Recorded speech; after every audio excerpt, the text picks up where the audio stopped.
When my mom died, it was now left with my dad and I. He sold his small farm and moved to the city to live with me. Vanessa, my wife, was supportive at first. She said, "He's your father, we'll take care of him." I believed her. Then her parents started visiting. They were retired, proud, and obsessed with appearances. They didn't like my father's simplicity, his old shoes, his habit of humming hymns, or his way of telling long stories at the dinner table. Her father once joked, "It feels like we're living in an old-age home." Everyone laughed, except me. Soon, they started influencing Vanessa. She became distant, impatient, embarrassed by my father's presence. One night, I overheard her say to her mother, "He's nice, but I can't live like this forever. I didn't marry into a nursing home." I tried to talk to her about it, but she said I was overreacting. Then, little things started happening. My father's meals went missing from the fridge, his favorite chair disappeared, and one day, she moved his belongings into the basement to make space for guests. That basement had no windows. No heater.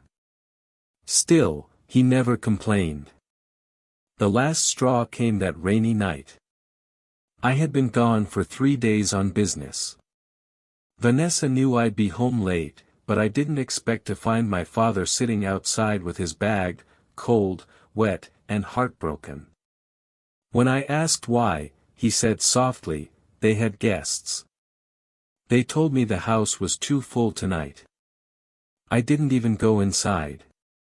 I took him straight to a hotel, got him food, dry clothes, and told him to rest. He fell asleep whispering, "You've done enough, son. Don't fight them."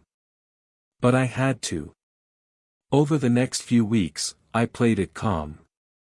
Vanessa and her parents thought I was ignoring the situation, but I was documenting everything. Texts. Recordings. Bank transactions. Even the way her parents had quietly transferred money from our joint account for home renovations, that never happened. Meanwhile, I met with a lawyer. I began restructuring every part of my life, and theirs, without them knowing. The business I started with Vanessa's father. I withdrew my investment. The house we co-owned.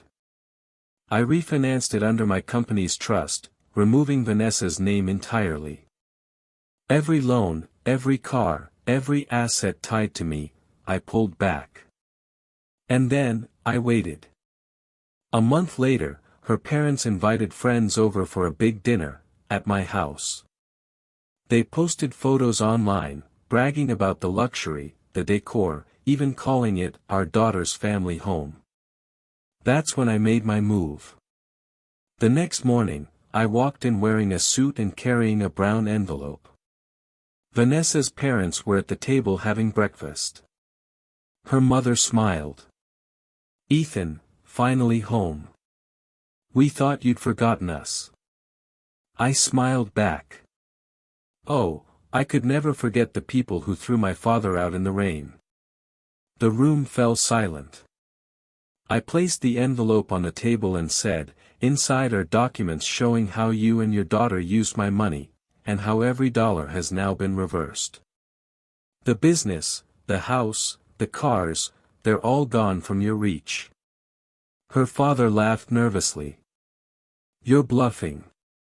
Just then, my lawyer walked in. "No, he isn't. The assets are now held by the Miller Trust, established in the name of his father, Thomas Miller." Vanessa's face went pale. You put everything in your father's name?" "Yes," I said quietly. "Because he's the only one who never betrayed me." I turned to her parents.